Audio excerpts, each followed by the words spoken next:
வணக்கம். சுமதி சமையல். உடல் எடையை குறைக்கிறதுக்கும் சளி தொல்லை நீக்கிறதுக்கும் ஒரு சூப்பரான ஒரு ரசம் வைக்க போகிறோம். அந்த ரசம் கொள்ளு ரசம் அதை எப்படி செய்கிறதுன்ட்டு வீடியோக்குள்ளே போய் பார்க்கலாம் வாங்க.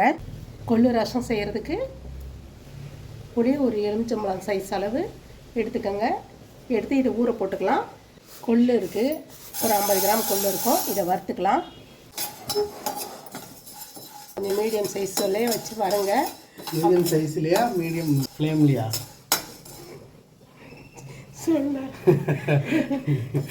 கொஞ்சம் மீடியம்லேயே வச்சு வறுத்துக்கோங்க. ஓகே ஓகே, வறுத்துக்கிறோம். வறுத்தாச்சு. ஸ்டவ் ஆஃப் பண்ணிடுவோம். கொஞ்சம் நேரம் இது அப்படியே ஆறட்டும். கொள்ளு நல்லா ஆறி போயிடுச்சு. இது ஒரு மிக்ஸி ஜாரில் போட்டுக்கலாம். ஆறி எங்கே போச்சு? ஆறிடுச்சுன்னு தானே சொன்னேன். கொள்ளு நல்லா ஆறி போயிடுச்சு. ஆறி எங்கே போச்சு? பஸ் ஆறி போயிடுச்சான்னு சொல்ல என்னன்னு பாரு. போடு. சீரகம் ஒரு ஸ்பூன் போட்டுக்கலாம். இல்லை, அரை ஸ்பூன் கொத்தமல்லி போட்டுக்கலாம். அரை ஸ்பூன் மிளகு போட்டுக்கலாம். ஒரு மிளகாய் ஒன்று போட்டுக்கலாம். ஒரு வரமிளகாய் ஒன்று போட்டுக்கலாம். திரும்ப சொல்லாத. கருவேப்பிலை கொஞ்சம் போட்டுக்கலாம். இதெல்லாம் போட்டு ஒன்றா நல்லா நைஸாக அரைச்சிட்டு வந்துடலாம். புளி நல்லா ஊறிடுச்சு. இதை நல்லா கரைச்சிக்குவோம்.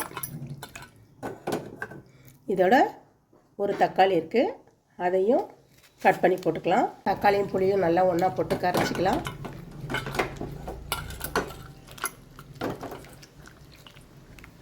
புளியை நல்லா கரைச்சாச்சு.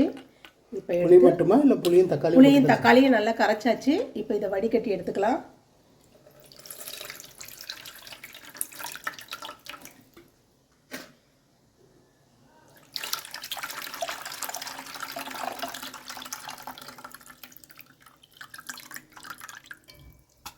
கொள்ளு மிளகு சீரகம் எல்லாம் ஒன்றா போட்டு அரைச்சிட்டு வந்திருக்கோம்ல, இந்த மாதிரி அரைச்சிக்கோங்க.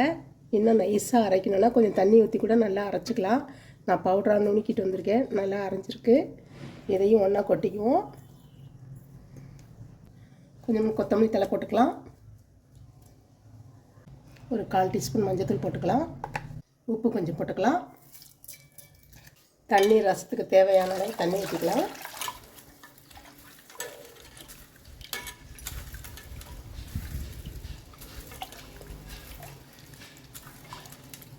இதோட போடுறதுக்கு முக்கியமான ஒரு சீக்ரெட் ஒன்று இருக்குது.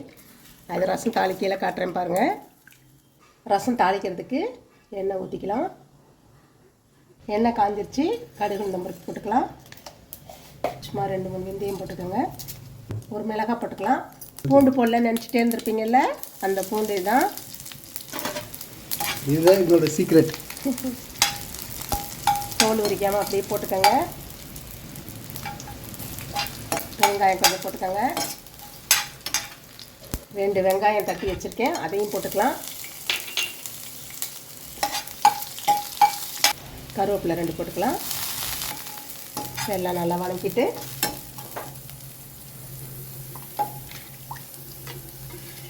கொள்ளு ரசம் பவுடராக இருக்கும்ல, அந்த பவுடர் அடியில் நிற்கும். அதனால் இது மாதிரி கலக்கி விட்டுக்கோங்க. கலக்கி விட்டுட்டு இந்த தாளிச்சதில் ஊற்றிடலாம். இந்த ரசம் கொஞ்சம் திக்காக இருக்கிற மாதிரி தான் இருக்கும். எவ்வளோ தண்ணி ஊற்றினாலும் தாங்கும். அவங்கவுங்களுக்கு எவ்வளோ தேவையோ அந்த அளவுக்கு ஊற்றிக்கோங்க. உப்பு பத்தலைன்னா உப்பு போட்டுக்கோங்க. நான் உப்பு இருக்கான்னு பார்த்துக்கிறேன். லைட்டாக கொஞ்சம் உப்பு போட்டுக்குவோம். ரசம் ரெடி ஆயிடுச்சு. இந்த அளவு கொஞ்சம் போதும், ரொம்ப கொதிய வேண்டாம். கொதியாமையும் இறக்கக்கூடாது. ஸ்டவ் ஆஃப் பண்ணிடுங்க. இந்தளவு கொதிஞ்சதுன்னா போதும். கொள்ளு ரசம் ரெடி ஆகிடுச்சு. ரொம்ப சளிக்கெல்லாம் ரொம்ப நல்லது இது. இதே மாதிரியே நீங்களும் செஞ்சு பாருங்கள். செஞ்சு பார்த்துட்டு சுமதி சமையலுக்கு லைக் பண்ணுங்கள், ஷேர் பண்ணுங்கள், சப்ஸ்கிரைப் பண்ணுங்கள். தேங்க்யூ.